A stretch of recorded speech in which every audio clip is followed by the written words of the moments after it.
പക്ഷെ സത്യത്തിലല്ല കേട്ടോ, തള്ളല്ല. ഞാനിത് പറയുമ്പോൾ പലർക്കും തള്ളായിട്ട് അത് തോന്നിയിട്ടുണ്ട്. സംഭവം എന്താണെന്ന് ചോദിച്ചു കഴിഞ്ഞാൽ, എൻ്റെ കുട്ടിക്കാലത്ത് ഞാൻ ചെറുതായിരിക്കുന്ന സമയത്ത് എനിക്ക് 10 മണിക്ക് സ്കൂളിൽ പോയാൽ മതി. പക്ഷെ അമ്മ 5 മണിയാകുമ്പോൾ എന്നെ വിളിച്ചുകൊണ്ടെത്തും. എന്തിനാണെന്നറിയോ?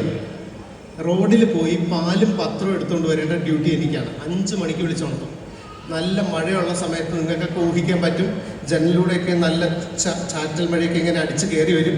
ആ സമയത്ത് കമ്പിളിപ്പുറത്തിനടിയിൽ സുഖമായിട്ട് കിടന്നുറങ്ങുന്ന എന്നെ കല്ലു പോയി പാല് മേടിച്ചോണ്ടെന്ന് പറഞ്ഞാൽ അല്ലറും. ചില ദിവസങ്ങളിൽ പാലിൻ്റെ പാത്രം എടുക്കാൻ മറന്നു, നേരെ റോഡിലേക്ക് പോകും. അപ്പം ഞാൻ എന്ത് ചെയ്യുമെന്ന് വെച്ചാൽ, അന്ന് പാലെങ്ങനെ മേടിക്കും? അപ്പോൾ ഞാൻ അന്നത്തെ പത്രം മടക്കി 4ആയിട്ട് മടക്കി അതിനുള്ളിൽ പാലൊഴിച്ച് അമ്മയ്ക്ക് കൊണ്ട് കൊടുക്കുകയായിരുന്നു. അത് ചിരിക്കുന്നു. എനിക്ക് മനസ്സിലായി, ഇത് ഞാൻ പറയുന്ന തള്ള, ഇത് പറഞ്ഞാൽ മനസ്സിലാവില്ല. ഞാൻ കാണിച്ചത് പത്രം ഇവിടെ നിന്ന് സംഘടിപ്പിച്ചതാണ്. ജെറിനാണ് എനിക്ക് പത്രം കൊണ്ട് തന്നത്. ഒരു ഗ്ലാസ് പാല് സംഘടിപ്പിച്ചിട്ടുണ്ട്. ഇവിടെ നിന്ന് വാങ്ങിച്ച പാലാണ്, ശരിക്കുള്ള പാലാണ്. ഒരു പഴയ പത്രം, 4 ഷീറ്റെങ്കിലും മിനിമം വേണം. ഞാൻ നോക്കോ, ഒന്നാമത്തെ ഷീറ്റ്, രണ്ടാമത്തെ ഷീറ്റ്, മൂന്നാമത്തെ ഷീറ്റ്, 4ാമത്തെ ഷീറ്റ്. ഇങ്ങനെ 4 ഷീറ്റുള്ളൊരു പത്രം ഇങ്ങനെ മടക്കിയിട്ട് ഇതിനുള്ളിലേക്കാണ് നമ്മൾ പാലൊഴിക്കുന്നത്. ശരിക്കും പാലാണേ, ശരിക്കുള്ള പാല് ഇങ്ങനെ ഈ പത്രത്തിനുള്ളിലേക്ക് ഒഴിച്ചു.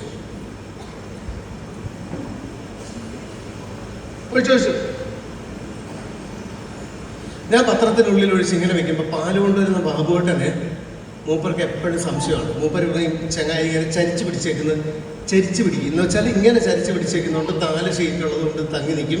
തിരിച്ച് പിടിച്ച് കാണിക്കാൻ പറയും, പോവില്ല. ഇനി അപ്പം മൂപ്പർക്ക് അടുത്ത സംശയം, ഇത് വിട്ട് കാണിക്കണമെന്ന്.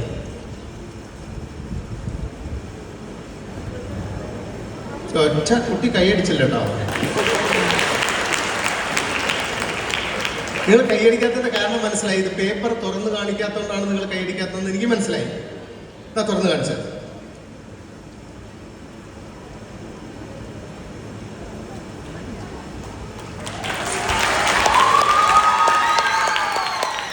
അത് ന്യായം.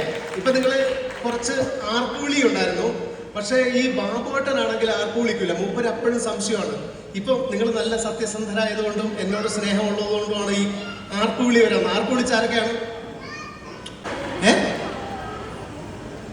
പാല് നിന്നൊക്കെ എന്തിന്? എനിക്ക് വീട്ടിൽ കൊണ്ടുപോയി അമ്മയ്ക്ക് കൊടുക്കണ്ടേ? പാല് കാണണോ? ഈ സമയത്ത് ബാബുവേട്ടൻ ഇതേ ചോദ്യം തന്നെ ചോദിക്കാറുണ്ട് എൻ്റെ അടുത്ത്. അതെന്താ സംഭവം എന്ന് വെച്ചാൽ, ബാബുവേട്ടൻ പറയുന്നത് എന്താണെന്ന് വെച്ചാൽ, ഞാൻ പാല് ഇതിനകത്ത് ഒഴിക്കുന്ന സമയത്ത് തന്നെ വേപ്പറൈസ് ചെയ്ത് ആവിയായിട്ട് അന്തരീക്ഷത്തിലേക്ക് പോകും. അങ്ങനത്തെ എന്തെങ്കിലും കാണുമായിരിക്കും. അതൊക്കെ പുള്ളി തള്ള, ഒരു കാര്യമില്ല. എനിക്ക് വീട്ടിൽ ചെന്ന് അമ്മയ്ക്ക് പാല് കൊടുത്തില്ലെങ്കിൽ നല്ല തല്ലിയിട്ടും.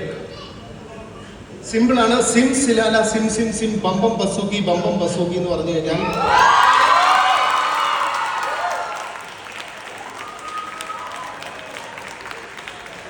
ശരിക്കുള്ള പാലാണ്. ഇനി പത്രം കാണിച്ചു തരാം. അച്ഛന് വായിക്കാൻ കൊടുക്കണം. 1ാമത്തെ ഷീറ്റ്, 2ാമത്തെ ഷീറ്റ്, 3ാമത്തെ ഷീറ്റ്, 4ാമത്തെ ഷീറ്റ്. Thank U.